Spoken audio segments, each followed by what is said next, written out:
Hello everybody and welcome back. Thank you for tuning in to another episode of RPG Radio. On today's episode, we are going to be diving into the level 70 Capstone dungeon just to show Elias how huge our balls are with this new Frenzy Barbarian build. I've been working on it for a while and I have most of the aspects that I want to make things happen, but if you haven't been paying attention, go check those last two videos out because they do have the lead up to this point in the build. All that being said, there's a build planner as well in case you want to be that guy, so feel free to check it out.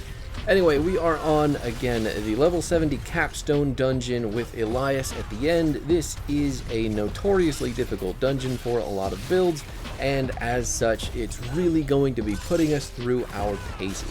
The good news is we deal a crazy amount of damage and have about, I'd say, middle-of-the-road survivability. So as long as the CC is in the right place and we don't get one-shot by a whole bunch of fireballs shooting out of literal nothingness, it should be okay.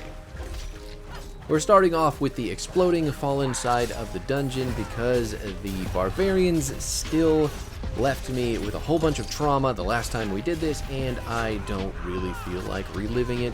They're not barbarians, they're cannibals, they eat flesh, they're big, they're awful, and I hate them.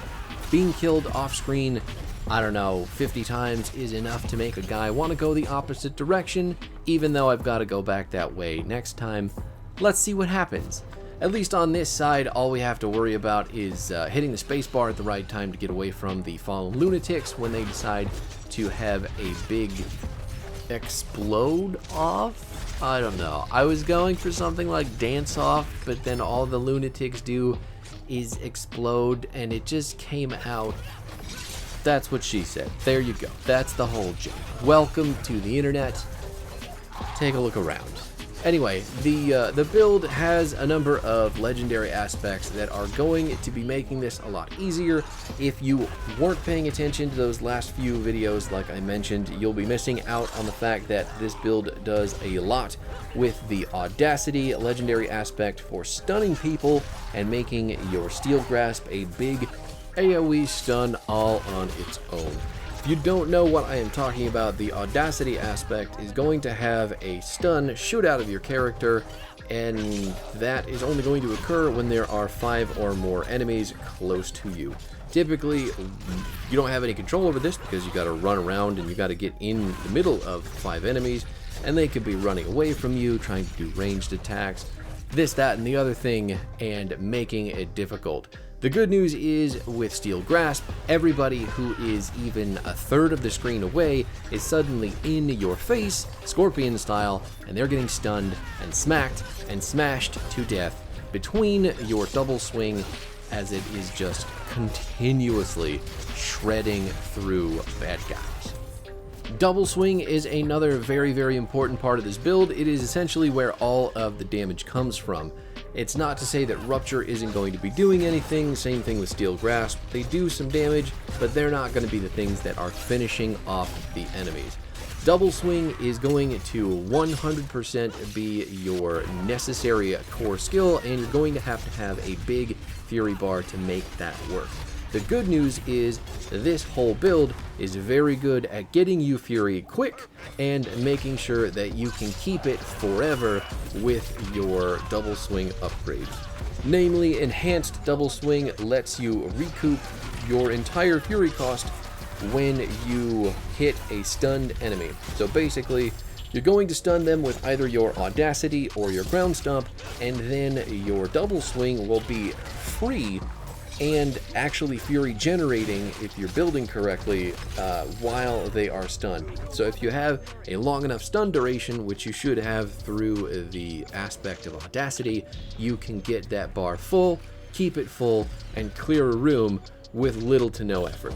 The even better part about that is that since we are squishier than I'd like to be, the damage really makes it more of a survivability factor too, because if everything's dead, I'm not dying, and that is really, I think, where we all want to be. The next aspect that you'll really want to take is your rapid aspect, and then you're going to want to make sure that you hook this up to a two-handed weapon, namely your slashing or bludgeoning weapon. I would put it on the slashing weapon because that is the one that we actually use. But basically what this thing does is it has your basic skills doing 30 to 60% more attack speed, and that is only because it is on the two-handed weapon, because the two-handed weapon doubles that speed. Rapid aspect of audacity. You'll also want the weapon master's aspect because that will give you a random lucky hit chance with your weapon mastery abilities to stun enemies, as well as giving you additional charges on those. So your steel grasp and your rupture both get an extra charge, bringing your steel grasp up to 3 and your rupture up to 2.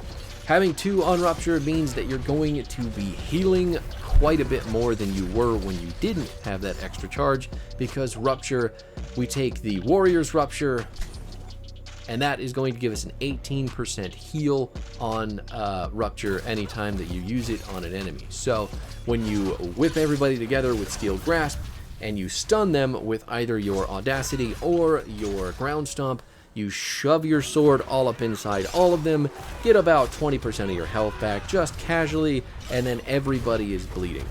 Not to mention the fact that we do have yet another aspect. It's called anemia, which is going to have a chance to stun enemies that are bleeding on, I think it's a 30%. So basically when you deal more damage to bleeding enemies, they have another chance to be stunned, which in turn means more double swings. Double swing, again, is the pinnacle of damage for this build, so if you're not stunning, double swing isn't getting to do all of its damage. You see the loop that we're going for. There is one unique for this build that will be pretty helpful, and you can get it early on because it is not the most difficult to find unique, and that is Romuladni's Magnum Opus. It is a single-handed sword that you will find, I want to say, pretty often. I mean, I've gotten 4 or 5 of them at this point, and I'm just kind of sick of it. But you know, but that being said, Romuladni's is actually really useful. The passive that it comes with is going to give you more damage for the amount of fury that you have. So it goes from 10 to 30%, and the one that we have in this build is max roll, so it's 30% when we have a full bar. But what that means is your fury is also going to decrease by 2 every second just because you have the sword equipped, which sounds terrible, but it turns out in this build specifically and other builds that focus on fury generation, it is really easy to cope with. That fury loss, really not going to be a big deal. Romuladni's is giving you that big 30% damage bonus. Since it's a sword, it comes with increased critical strike damage, which is even better. This is mostly a sword-focused build, but we do have a hammer that just kind of sits on our back for aesthetic purposes. And I mean that 100%. We do not use the two-handed bludgeoning weapon in this build at all, as far as active abilities go. It is still very good to have it for your legendary aspect, whichever one that you put on it, because it is going to get double value, whatever it is, you know, assuming that you put it on the right one. Right now I have the aspect equipped that gives a chance to stun enemies that hit us, an 8% chance, and more importantly than that, stunned enemies are going to take 40% more damage. And that is disgusting because this build is all about stunning enemies. If there is a bad guy in your face, they're going to be either knocked out or dead.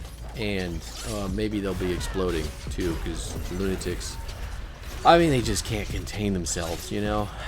Anyway, we're also going to be making very big use of Wrath of the Berserker with its unstoppable built in and the huge damage spikes that we get to it, both from the berserking that it's going to give us, the unstoppable that it gives us, the increase in damage that you get just by using Frenzy to stack up Wrath of the Berserker's built-in damage. It's an ultimate ability for a reason. It's big, it's fancy, it's cool to look at, it's cool to listen to, it does cool things to me in my brain chemicals, and there is just nothing else I'd rather feel. I wish the cooldown was a little bit shorter, but I understand why it's not, because the damage that you can get off of this thing is just freaking ungodly.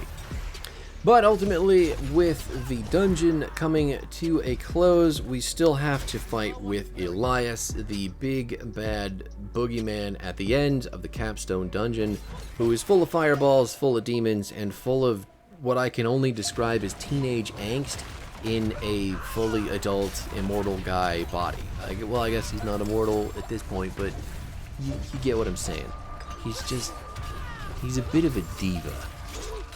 But hey, divas need a stage too, so let's talk about how easy it is to kill him with this build. I really didn't think it was going to be a first try kind of thing, and I just had myself proven completely wrong. We are, level 65, so maybe there is some manner of scaling going on there, making it a lot easier.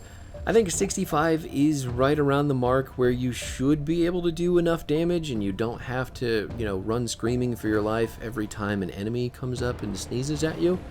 But, I haven't done a whole lot of testing. This is the second build that I've done with it, and he was much easier this time around. There is a lot of dodging of the big, stupid, waving fireballs that he sends out. We do have to do a lot more walking around to avoid his homing missiles as well. Gotta dodge all of the pet summons, the big blood puddles that he launches at the ground when summoning his succubi or his little impy demons.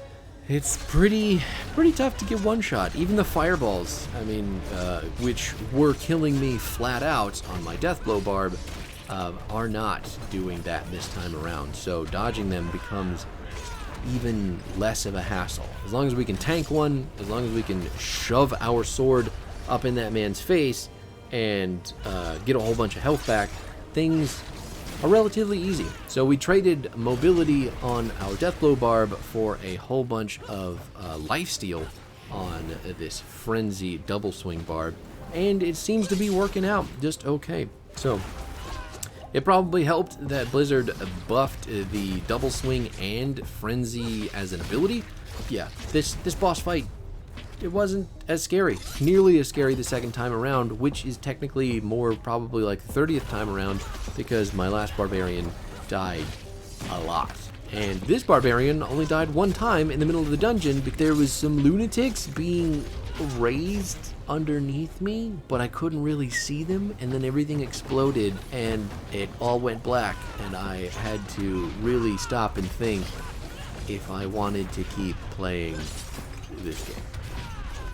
But here I am, so obviously question answered. I hope that was worth it. Thanks so much for hanging out, everybody. Hopefully you enjoyed this video. I know it was a little bit of a ramble, but past me forgot to tell future me that we already did a video on the topic that we did this week, so I had to come up with something new and pull it directly out of that place that, people go digging for random information in, and it was unlubricated. So thanks so much for hanging out. I will see you all next week. Peace out.